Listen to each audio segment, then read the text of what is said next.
宗萨仁波切对大家开示道：“我非常高兴能够稍微讨论一下这部深奥的经典。许多人牺牲了周末，你们大概有很多比一大早跑到这里来更好的事情可做，但是你们付出了这样的牺牲，我相信如果以正确的发心这么做，一定可以累积很多的功德。也许你认为《金刚经》这部深奥的经典能带来大家都在寻找的通向快乐的钥匙，不过我得提醒你，期望不要太高。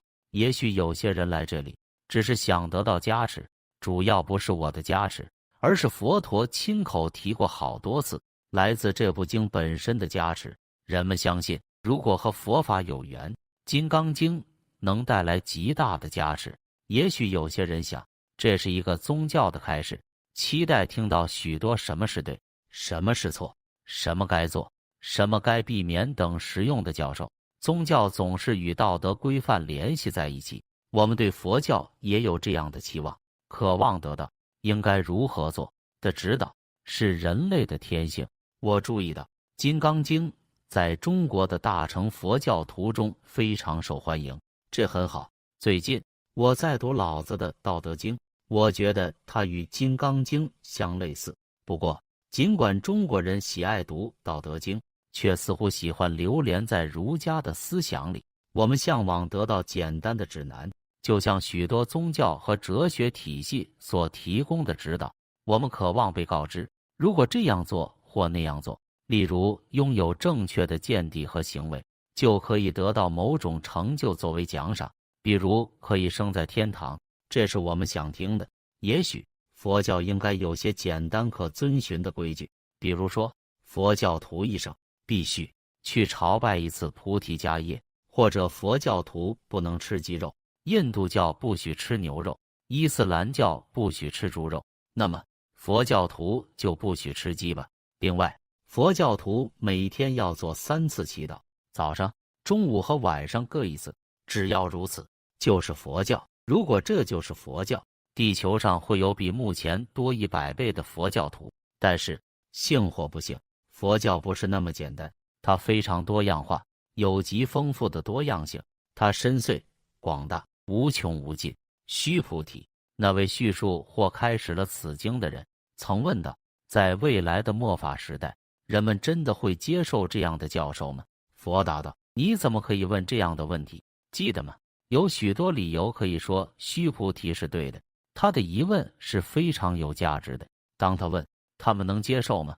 那是个很好又相当有价值的问题。为什么有价值呢？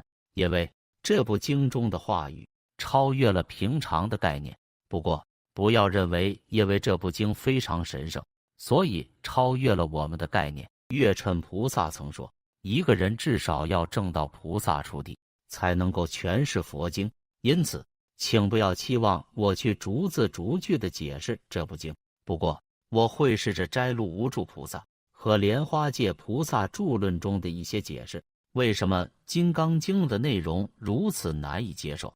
简单来说，是因为这部经在讲整个佛法基本上就像是一种安慰剂，不过它是有效的。我们毫不怀疑安慰剂是有作用的。即便如此，听到说佛法是一种安慰剂，是不是挺可怕的？你不怕吗？我就怕。基本上，修道就是个骗局。我们所深爱的修道是假的。宗教可能指着其他宗教说，那个宗教是假的。可是，除了佛教，没有别的修道宣称自己是假的。这是个很重要的声明。举例来讲，当佛陀说，那些已相见我的人拥有错误的见地，像我们这样的普通读者，马上就下意识的想，那佛一定是有其他的像，而不是描绘、雕刻或用木头、石头做出来的像。不过，即便我们所热爱的修道是一场骗局，即便它是安慰剂，它却是必要的安慰剂，必要的骗局。为什么？因为我们有各种各样的执着、束缚和串习，必须被斩断。藏语中的或梵文中有很多不同的翻译，中文倾向于把它翻成金刚能断，能断骗局之金刚。很多藏文译师把它翻译成能断金刚的智慧。因为我用的是藏文译本，所以我要讨论的是能切断金刚的智慧。说道：切断，这就意味着有个问题，一个需要被切断的壳或形象。我们的问题是我们所有的串习性是问题，有些像蛋壳一样的脆弱，轻轻一敲就可以解决了；有些则非常非常顽固，就像因陀罗的标志金刚。金刚石可能并不是正确的翻译，金刚是一种物质，是天神因陀罗使用的武器。据说它可以摧毁一切，但却没有任何东西能毁坏这个金刚武器，就如同因陀罗的金刚一样。我们的一些习性和执着是如此的顽固，似乎无法被摧毁。这部经教授的智慧甚至能够切断这种金刚。有些染污容易被切断，有些则很难，这主要取决于你对这种执着有多习惯。在一开始还完全是新手的时候，要戒烟戒酒很容易，可是如果一直抽烟或喝酒，一阵子以后你就离不开它们了。不只是身体上和精神上，甚至是理智上都离不开它们。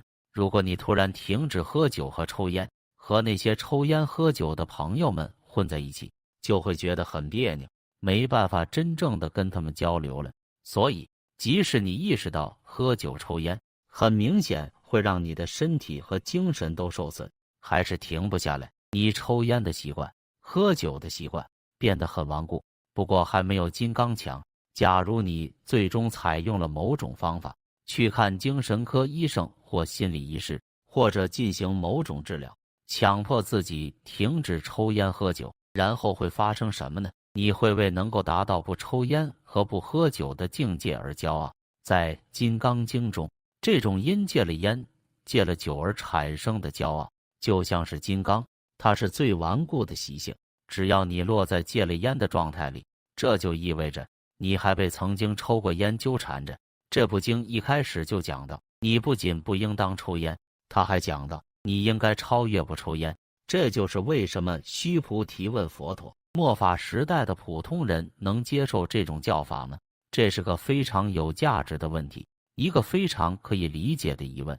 通常大多数人宁可听到不要抽烟，那是个坏习惯，不利于你的健康。如果再听到一些额外的讯息，比如超越能够戒烟的骄傲，会让我们困惑。许多人会回过头来猜度，这是不是意味着我们应该在抽烟呢？再举个例子，所有地狱道的痛苦，所有那些烧烙和割截的可怕描述，大多数人愿意听。如果我们行为不好，就会落入地狱，所以我们最好行为良好。甚至佛教徒用这种方法把地狱景象描画在寺庙外面等等。不过要理解大乘佛教说你的嗔恨与地狱没有差别，没有外在的地狱就更难了。而更难理解的是，没有与生俱来的嗔恨，因此以慈悲的修行之道去净化这种非本具的嗔恨，与使用安慰剂没有分别。再举个例子，许多人都喜欢听佛安住在像西方极乐世界一样的地方，我们愿意这样想，如果我们向佛祈祷，佛就会雨降加持，赐予所需，保护我们免于磨难等等。这很容易接受，因为当事情很顺利，我们心情也不错时，我们可以向佛祈祷。这其实与抱怨没什么两样。能有个人在需要时可以向他求助，不顺的时候可以埋怨，也是蛮好的。可是更难理解的是，你的心就是佛，这就挺吓人的，因为这样一来，所有的责任就是自己的了。不过更让人害怕的是，了解心根本就不存在，这使得理解如下的话很困难：只要有32相，80随好，只要有佛的颜色和形状，他们就都是骗人的，都是虚假的，没有这些才是真的。在大乘佛教中，最重要的特质是般若根本的智慧，其他的特质比如布施、持戒、道德都次于智慧。这不是我编造的。寂天菩萨在他的《入菩萨行论》的第9品中说，所有广大无尽的菩萨行，如布施等，都是为了智慧而说的。什么是智慧呢？这很难解释，《金刚经》会诠释的。以下是我的解释：智慧是我们心最正常的状态。请把这句话画下来，它最正常的状态。什么是正常状态？定义正常状态是很难的。通常我们看着这朵花，然后想这是朵花，这被视作是正常的概念。如果有人走过来开始吃这朵花，我们马上就会想这人应该进医院了，我们会认为那不正常。同样的，我们会认为有心理疾病、吸毒或者酗酒是不正常的。我们不就是这样定义正常状态的吗？用同样的逻辑，如果从圣人的角度来看我们的话，我们都不正常。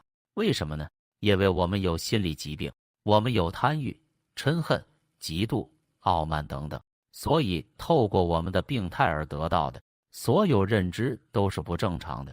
如果你仔细想想，这种说法是对的。举例来说，你想想看，有人认为 LV 那么贵的提包是物有所值，难道这不是不可思议的吗？为什么它在中国，尤其是在日本，那么受追捧？我们不知道为什么。如果好好想一想，这样的追随潮流是有点不正常。我们每天都在做许多类似这样的事，成千上万的人为了某个原因在增肥，而成千上万的另一些人为了某些原因在减肥，这非常不正常。可是没几个人有深刻又逻辑的理由解释为什么他们应该增肥或减肥。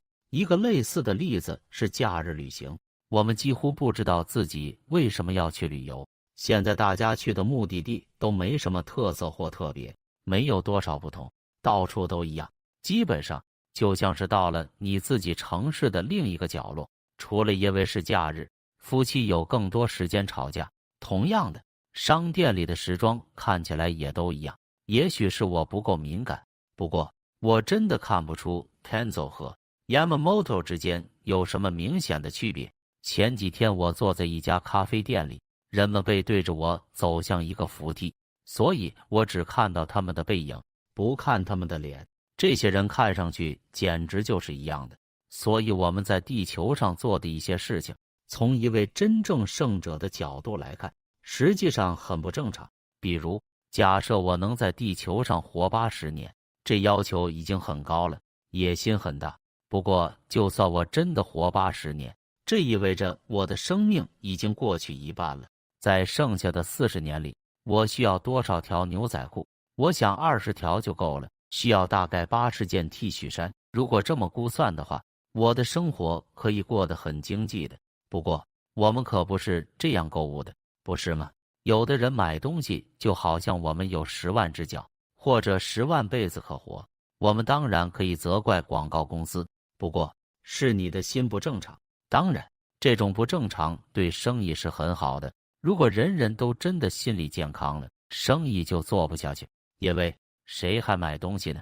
我要介绍给你们的是究竟的正常的心。有3种不同的方法可以培养这种智慧。经由听闻教法，你可以培养一定的智慧。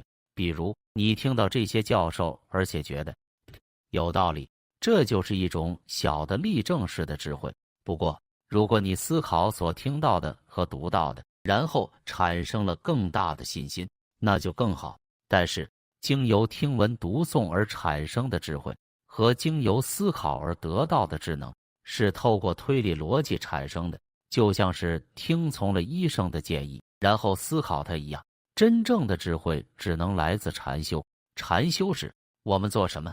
我们试着逐渐放开，抛弃所有的参考点，例如见地、道、果和目标。所有这些参考点都需要被消除。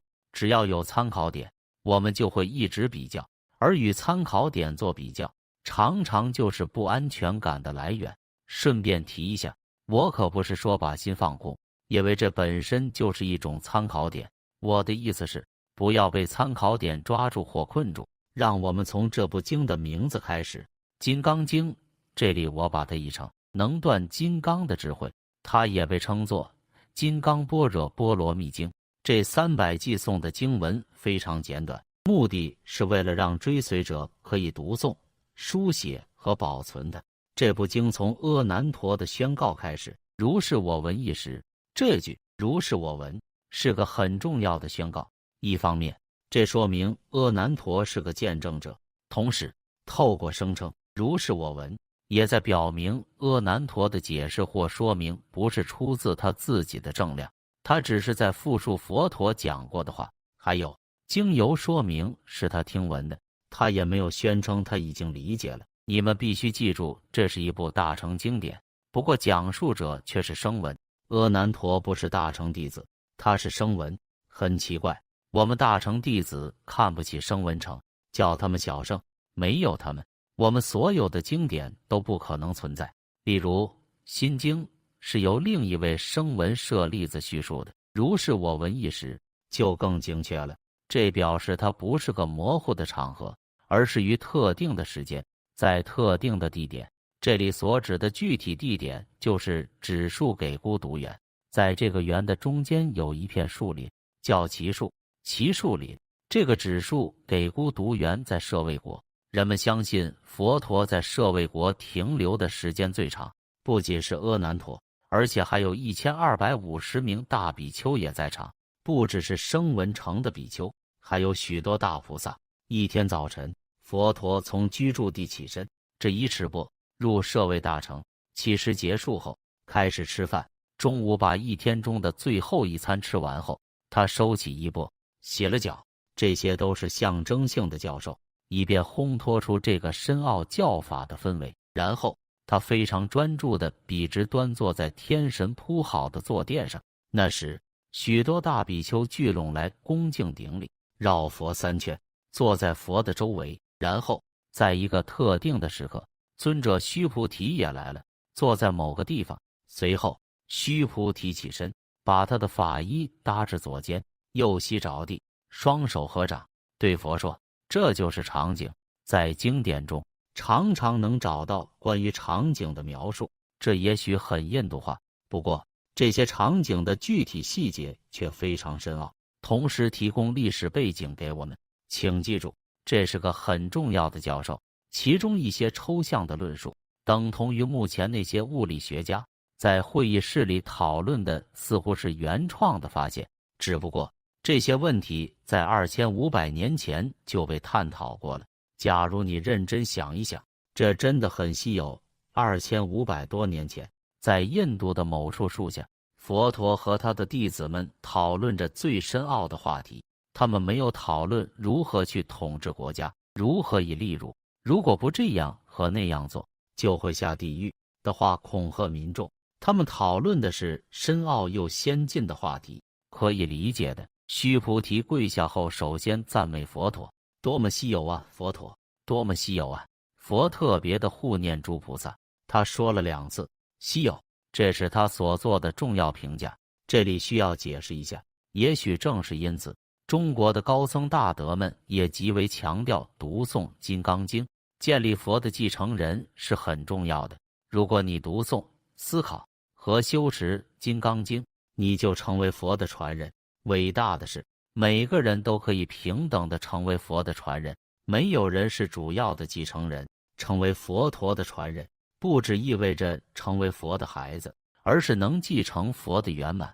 我们要认识到，非常不可思议的，我们本身就具有成为佛的传人的品质。我们就是佛，我们拥有佛性的潜能，这个事实是很奇妙的。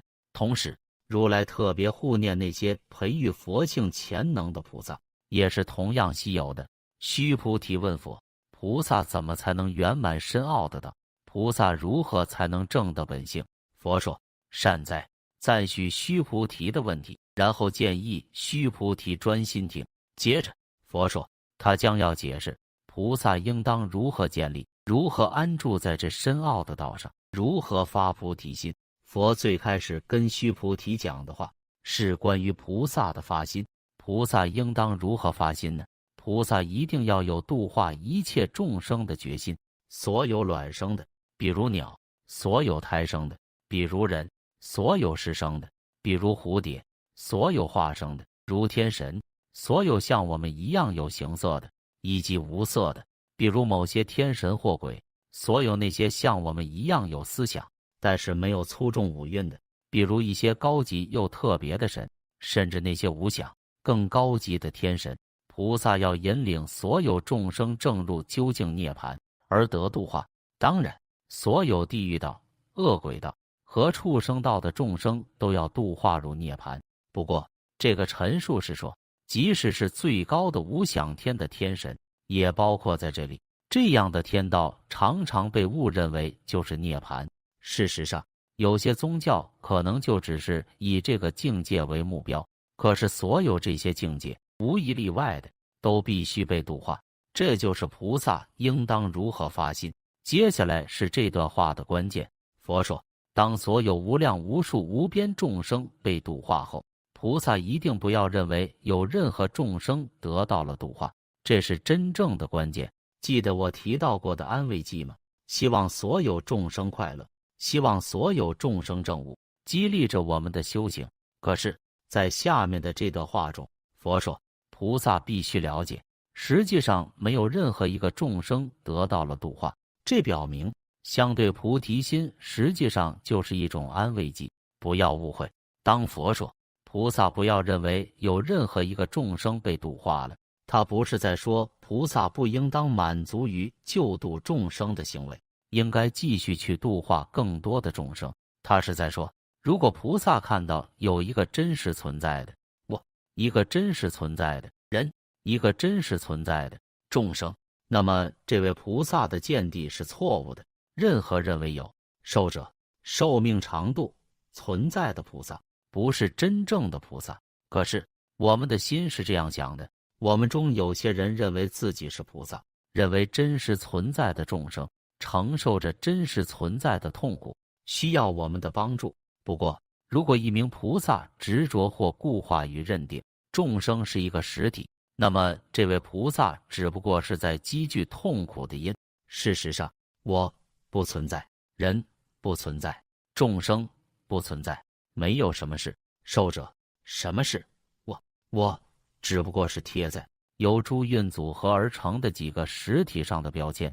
举例来说，一张桌子由桌子腿和桌面，还有其他一些部分组成，它们合在一起，就符合了我们桌子的概念。人是这样，众生也是这样。除了仅仅作为标签外，寿者并不存在。我们生命中的前一刻，此生中的前一刻已经逝去。例如，我们刚才的休息，它已经过去，永远的过去了，它再也不是个实体。下一刻会发生什么？今天下午会发生什么？我们只能想象，我们只能假设会发生什么。可是如何确定呢？它还没实现呢。当我们谈论到寿者，我们是在谈长寿，我们相信长寿，不是吗？这不就是为什么我们会相信诸如维他命和人参吗？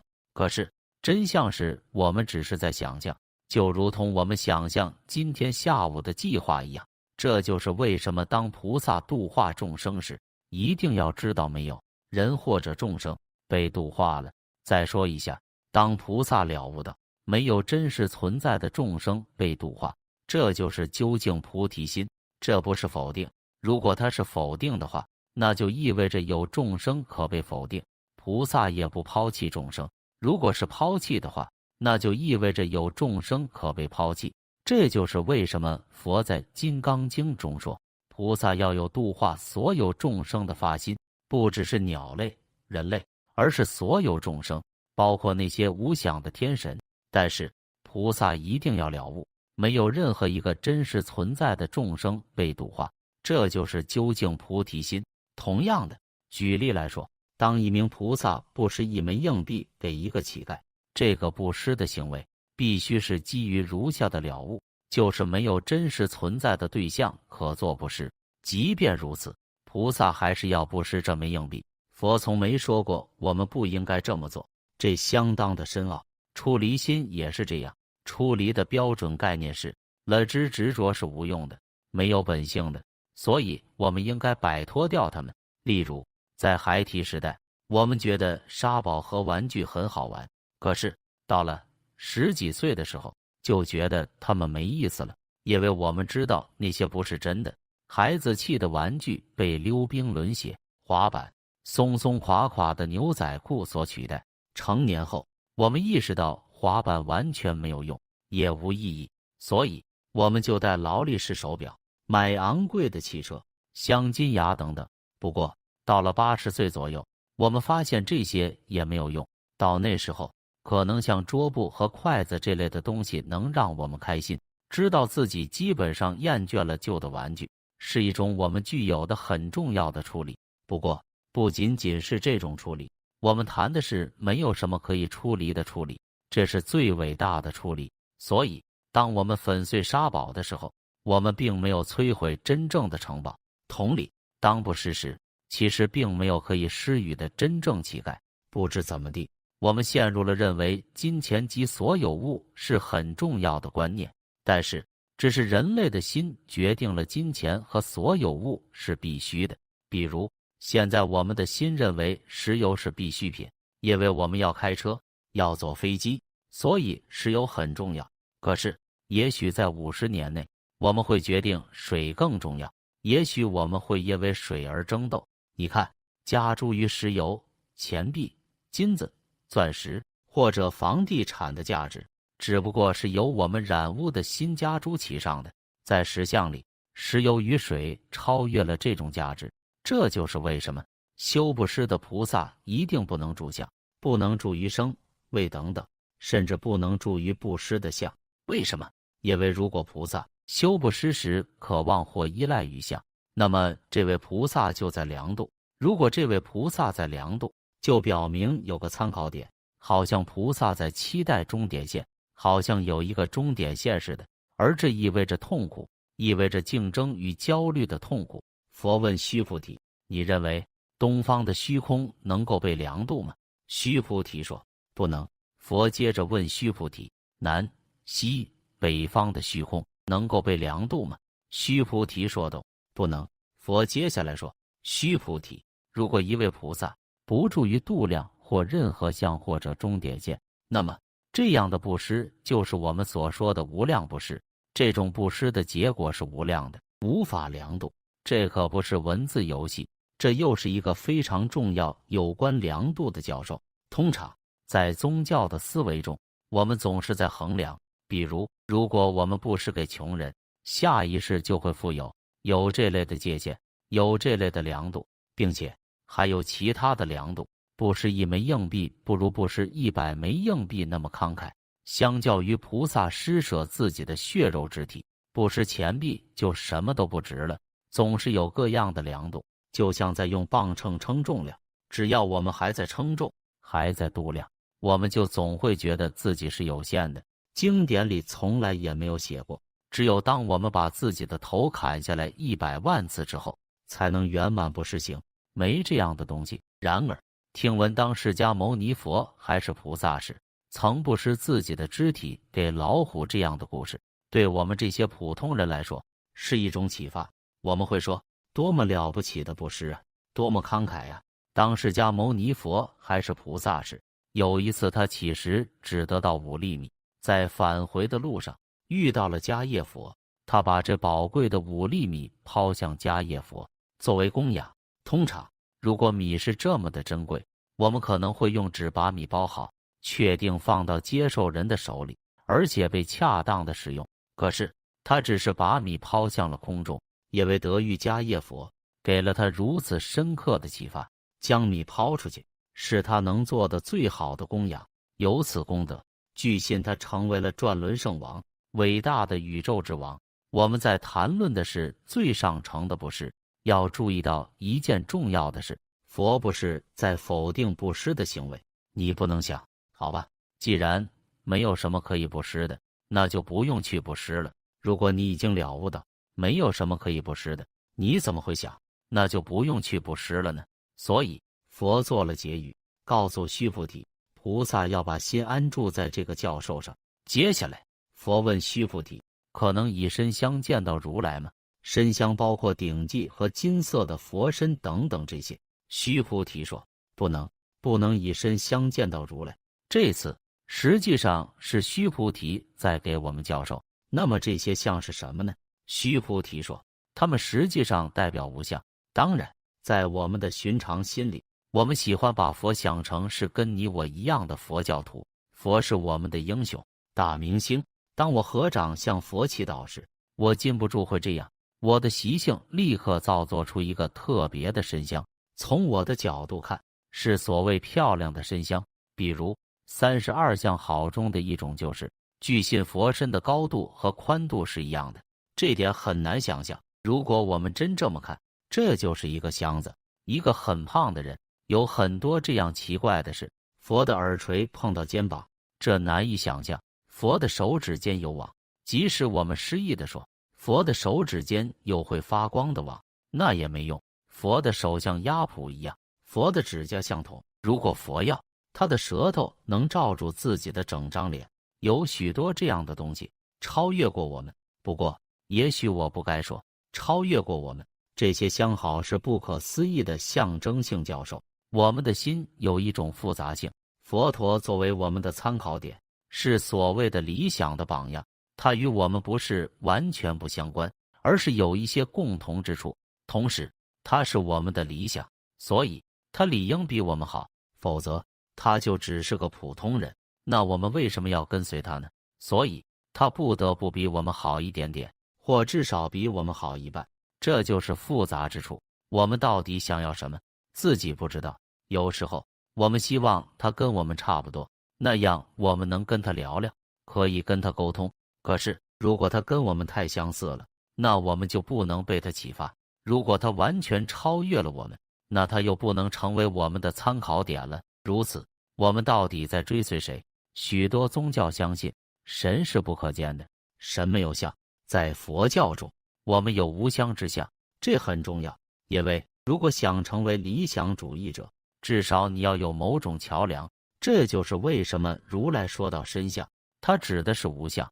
佛接着说，否则只要有一个可被识别的相，不管是什么特征，都是虚假的。这是金刚乘可以非常有帮助的地方。有些声闻乘和纯粹的大乘佛教徒可能不明白，为什么金刚乘的佛有6只手臂、6条腿等等。金刚乘是这样辩解的：佛不受相的约束，所以佛不受只有2条腿、2只手的约束。这并不是在说真实的佛陀有6只手臂和6条腿，只要相对上，佛可以被视作有2只手臂和2条腿，就也可以被看作有6张脸、6只手臂等等。我们需要超越这样的相。当我们的了悟超越了最短和最长，那么我们就在谈无相。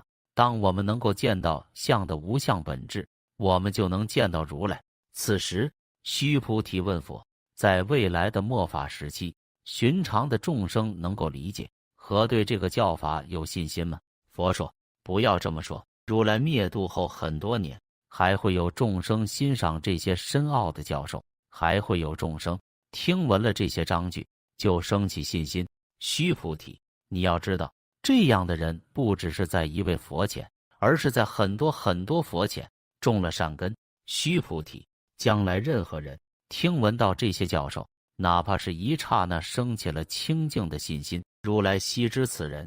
所以任何人哪怕只有一刹那对这种无相、不可量度等等升起信心，甚或只是在一刹那起了疑问，觉得也许这些是真的，这个人就将要成为佛的继承人。为什么？因为这样的人不会被限制在称重量和量度我、人、众生或寿者之中。这样的众生即使只有一刹那的信心，就不会被法或非法、戒律、道德、对和错的概念所困。只要我们还困在法或非法、做对的事或错的事，我们就困在我、人、众生或寿者当中。金刚经是最高等级的经典，不需要解释的经典，与阿弥陀经不同。比如，不管你到哪儿，莲花盛开，你将从花之中再生，还有其他的这类的经典。佛问了须菩提2个非常重要的问题。他首先问，如来证得了什么吗？也就是说，如来证悟了吗？如来证得了所有的解脱功德吗？接下来佛陀问，如来有没有说什么法？须菩提回答说，以他的理解，如来没有达到或证得什么，如来也没有教过什么。记得吗？这是不需要解释的经典，再也找不到比这更高的了。这是最上乘的经典，在这里自始至终都在教授大乘佛教的精华空性，就如同心经中的色即是空，空即是色。但在这部经中，空性是从没有众生，可作为慈悲与布施对象的角度来诠释的。佛没有任何身相，这很难观想或思维。当我们读到这里，也许理智上觉得它有点道理，不过一旦情绪控制了我们的生命，这些就完全没有意义了。比如，如果现在地震，或是有致命的疾病，我们就会想向某人祈祷或依靠某人，我们会想要向某人做供养。佛教徒通常是向佛菩萨做供养，我们喜欢相信他们收到了我们的供养。当我们供养桃子到佛桌上时，我们就在假想、假设或表示佛有嘴，不是吗？我们假想或假设佛有鼻子，可以闻到我们供奉的香。然而，佛没有身相。当然，佛不只是没有平常的鼻子或嘴，佛也没有超越平常的任何身相。佛陀，如他亲口所说，是无相的。假设我们生命中出现了某些内在或外在的灾难，我们怎么办？我们不是断见者，也不是存在主义者，会说好吧，这就是人生，我什么也做不了。作为佛教徒，我们不能这么说，因为我们相信缘起，每个现象都是依照因缘和果来运作的。我们相信如此，每件事就好比是煮蛋，只要有了煮蛋所需的适当条件，蛋就会被煮熟。作为非断见者，也就是有些常见的人，我们总得做点什么。不过，我们不只是不得不做，身为菩萨，我们被鼓励去做，不仅仅阻止自己的灾难，还要去阻止其他所有众生的灾难。你已经听到佛自己说，佛没有身相，如来没有证得任何真实存在的解脱功德，如来没有说任何独立存在的法。对于发脾气等小的个人灾难，我们知道如何透过止观禅定等来控制自己的怒气，可是我们没有力量对地震做任何事，所以本能的我们向佛祈祷，把我们从这样的自然灾难中解救出来。那么这是怎么运作的呢？我们想要祈祷，因为我们没有别的办法来消除灾祸，我们想要依靠比我们强大的对象，可是这个全能者根本没有身体或精神的存在。这位全能者既不是正悟的，也不是非正悟的，因为这个对象根本就不存在。这是佛自己说的，我们可被卡住了。不过，我们真的被卡住了吗？依据《金刚经》，绝对没有。以文思，尤其是修持无相佛的智慧，佛即是空，空即是佛，离于极端。这就是切断或净化所有染污串习最强有力的方法。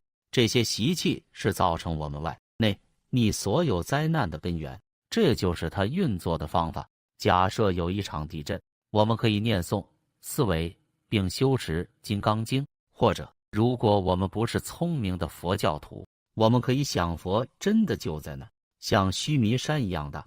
地震来临时，佛抓住台湾，让它免于震动。不过，这不是最聪明的想法。实际上，如果我们这么做的话，须菩提会不太高兴，或者只有一点点高兴。最好的办法是闻思，特别是去修行无相的佛，这种方法真的可以消除所有的染污。通常，如果我们被问到一位哲学论著的老师，比如孔子，有没有教导什么，我们会回答说是的。如果我们被问到他教了什么，我们会说他教了这个、还有这个。这显示出我们有某种见地，某种行为规范，对吗？当佛陀问如来有没有说法，须菩提回答没有。换句话说，他是在说佛没有见地，这相当重要。大乘佛教实际上是一种没有哲学的哲学，见地是一种决定，是个结论。这意味着有个人在总结，在决定，有个人有某种见地，有个主体。只要有见地，只要有结论，就有参考点。佛最特别的特点就是他没有见地，或者我们可以说他拥有没有见地的见地。然而，没有任何特别的见地，不意味着我们可以为所欲为，不是这个意思。此外，说我们想为所欲为很容易，但是真的为所欲为就很难了，因为我们受限于许多的禁忌与执着。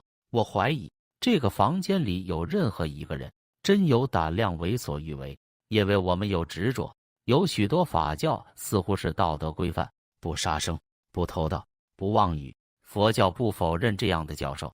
事实上，菩萨必须遵循这些规矩。菩萨不应杀生，不应偷盗。然而，同样的，如果可以利益众生，菩萨就应该杀生；如果可以利益众生，菩萨就应该说谎。这种灵活的方式比死板的规律，如不杀生、不偷盗，要稍微好一点。菩萨必须每天给佛供一个桃子。佛没有嘴去吃，但是佛也不是无嘴的。可是为什么我们听说一定要供养三宝？为什么我们一直有这些相对的叫法？如果我们想经验到噩梦的结束，我们就需要先有一个噩梦，对吗？假设我们正在做噩梦，几头大象占据了我们小小的工作室，因为确信这些大象真的出现了，所以我们很害怕。有两类人在做这样的噩梦，有两类做噩梦的人。其中一类人在噩梦中有人过来说，这看起来是你的梦，否则的话，这些大象怎么能塞得进你的工作室呢？这类人就醒悟了，这类人不需要用激烈的方法来赶走大象，他意识到从最开始大象就没有存在过，又怎么能被赶跑呢？如果有人过来说，这只是你的梦，第二类人不能接受，不能听到这只是一场梦，而且如果他们持续被告知这只是个梦，这类人可能会恼火。对持这种心态的人，最好是同意他们这不是个梦，最好是说咱们来把他们赶出去，弄出点噪音，点上火来赶他们走。我们大部分的人是第二类的做梦者，这就是为什么供养桃子很重要，供香也很重要。这种方法有效，真的有作用。我可以谈论《金刚经》，就好像已经理解了它。但是如果有个突发的灾难，如果现在地震了，我的第一个反应就是向一个有身香的佛祈祷。地震过后，如果我不太紧张，那么也许我可以认为佛没有身相，而这样想会累积很多的功德。我再来多解释一下无相。大乘佛教中，空性为根，无相为道，无愿为果。大乘佛教是没有目的地的旅程，沿着修道，我们一直在剥除层层外皮，期待找到内在的果实。然而，如果我们坚持一定要有某种满足的话，唯一的满足就是剥掉一层层的外皮。可是，很快这种满足就成为失望，因为我们发现自己原来以为是果实的那层，实际上是另一层皮。失望很重要，它可以是成就的一种表征。终于，我们了解到，在一层层皮之内，并没有果实。至少我们从强烈的期望中解脱出来了。理解这一点很重要。在佛教中，我们确实有果的概念，但与其他宗教不同。比如，在天堂没有成群的处女等着我们。我们所谓的天堂，是消除烦恼染污后的结果。简单的说，一般的佛教徒，特别是大乘佛教徒，不是在试图得到或建造什么，我们不需要，因为我们已经拥有了。我们是在试着消除。大乘的道是消除的道，我们消除而不建造。例如，在梵文中，佛这个词意味着觉醒，觉醒是消除了睡眠后的结果，消除了睡眠就是觉醒，而不是先要停止睡觉，然后才开始去觉醒。同样的，我们清洗窗户是为了清除灰尘，我们可以认为透过清洗玻璃，我们建造了一个干净的窗户。但是关于成佛，我们不是在谈论一个干净的窗户，当然我们也不是在说一个脏的窗户。成佛是窗户在脏的状态之前，因而也是在清洁状态出现前的一种状态。这就是为什么我们听到佛没有身香等等这些。现在佛问须菩提，如果有人用可以充满3000大千世界的七宝布施给他人，这样可以得到很多的福报和功德吗？须菩提回答，是的，这将积聚很大的福德，甚至如来都无法量度这样的布施。随后佛说，然而如果有人接受和修持这个法教，为他人解释哪怕是一个偈颂，所得福德将更广大。过去、现在、未来一切诸佛证悟的觉性，都来自空性的见地。由于此经教导这样的见地，所以供养这个法交给他人是最有福德的，不是？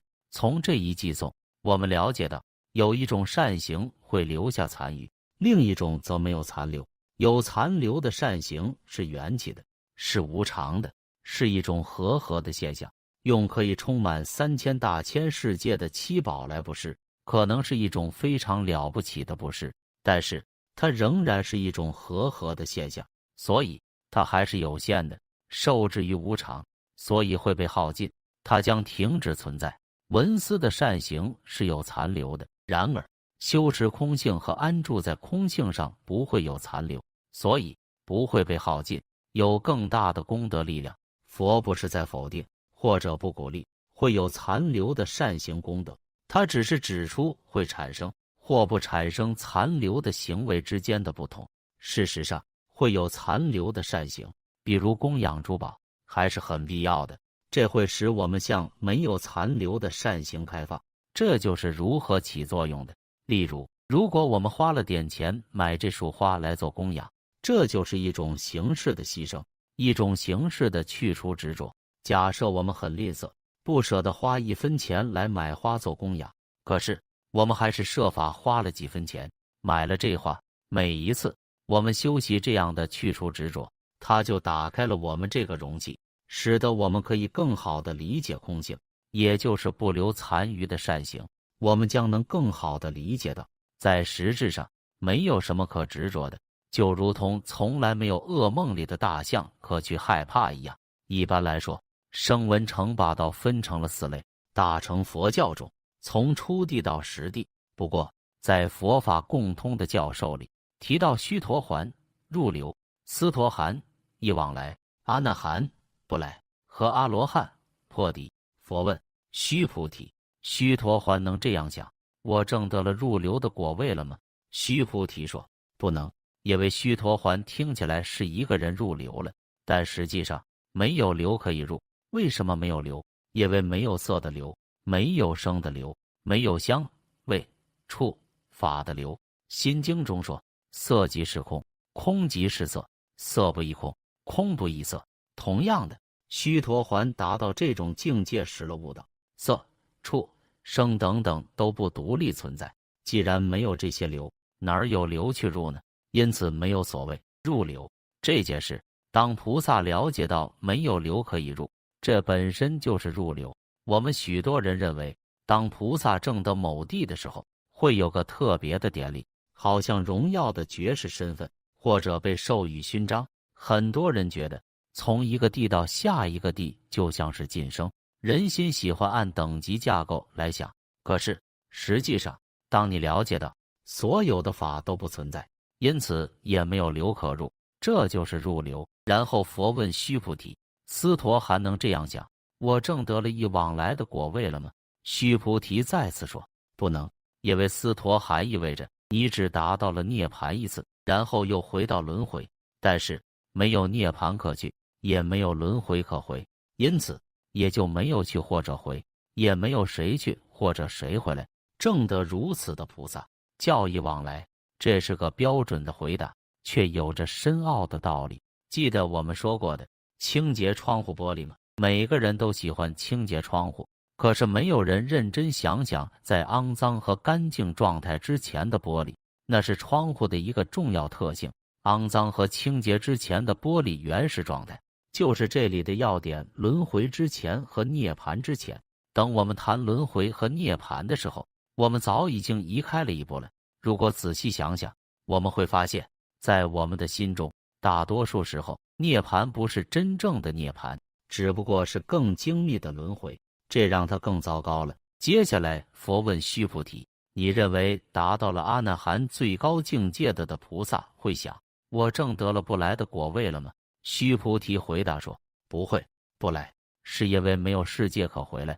当一名菩萨了解到没有世界可回，也没有回来者，这实际上就是不来的境界。佛问须菩提：阿罗汉能这样想：我证得了阿罗汉道了吗？阿罗汉道等同于证悟，等同于成佛。须菩提说：不能，因为没有分别的或独立存在的所谓阿罗汉道。为什么没有呢？因为如果阿罗汉认为我证得了阿罗汉道，那么这位阿罗汉仍然有我、人、众生和寿者这样的概念作为参考点。可是阿罗汉意味着破敌，在这里敌人就是烦恼情绪。如果一位阿罗汉还有人的概念，比如我或寿者，这些概念就会是烦恼直接的因。可是阿罗汉我的概念已经被摧毁了，所以阿罗汉就不会认为我证得了阿罗汉道。现在佛来挑战须菩提说，很久以前，当释迦牟尼佛如来在燃灯佛那里修行的时候，他证得了什么吗？须菩提说，很久以前，如来在燃灯佛那里修行的时候，什么也没有证的。关于这点有很多不同的解释方法。一种解释是说，没有独立存在或外在的佛的功德需要去证的，或从你的老师那里吸收到这些。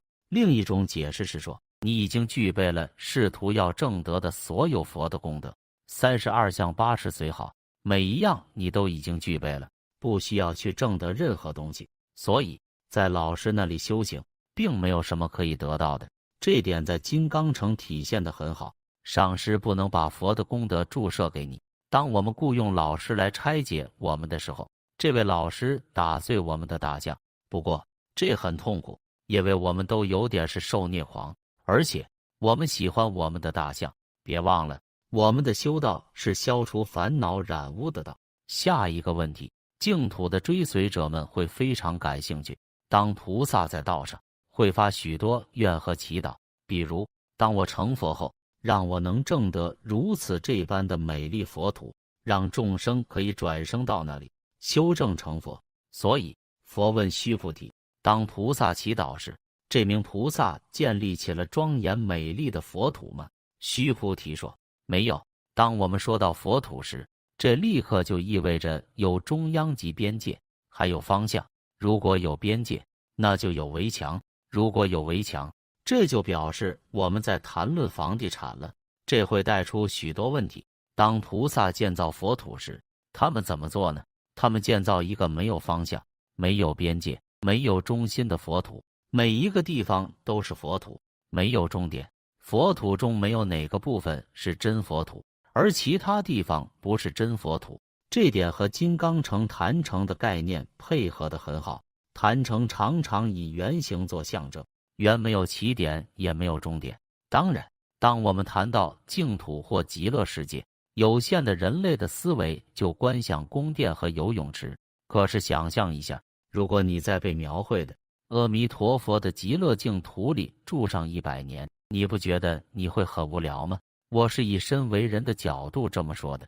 人类不知道自己要什么，今天被我们叫做美丽庄严舒适的，明天就不一定是美丽庄严舒适的了。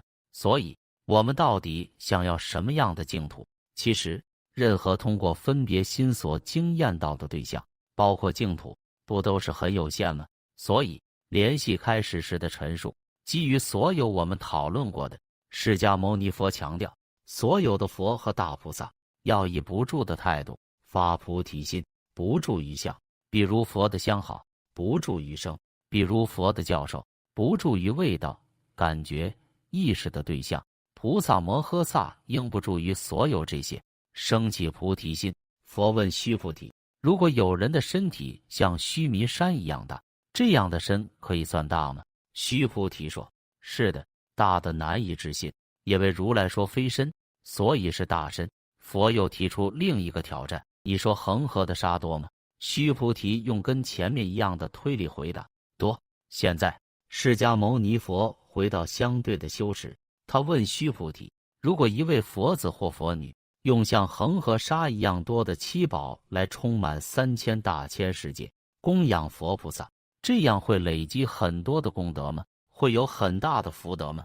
须菩提回答，是的，这将累积无尽的福德。然后佛说，如果一位佛女或佛子接受修持这部经，为他人解释，哪怕是一个寄送，所得的福德比供养无尽的宝藏要大得多。佛更进一步说，须菩提，不管是那里只要念诵讨论这部经中的一个偈颂，天、人和阿修罗将恭敬此地犹如圣地。须菩提，无论是谁，只要受持读诵，哪怕是这部经的一个偈颂，这个人已经成就了一些稀有难得的事。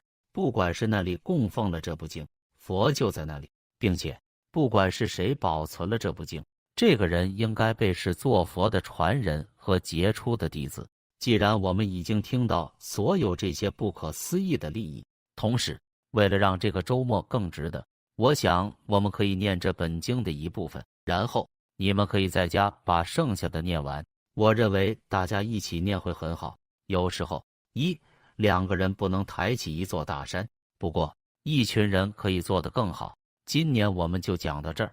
如果你每天哪怕只能念《金刚经》里的几个偈颂，那会比念很多你不知道该怎么去念或者如何去观想的心咒更有价值。如果可能，你应该自己手抄书写这部经，然后送给别人做礼物，那应该会很有利益。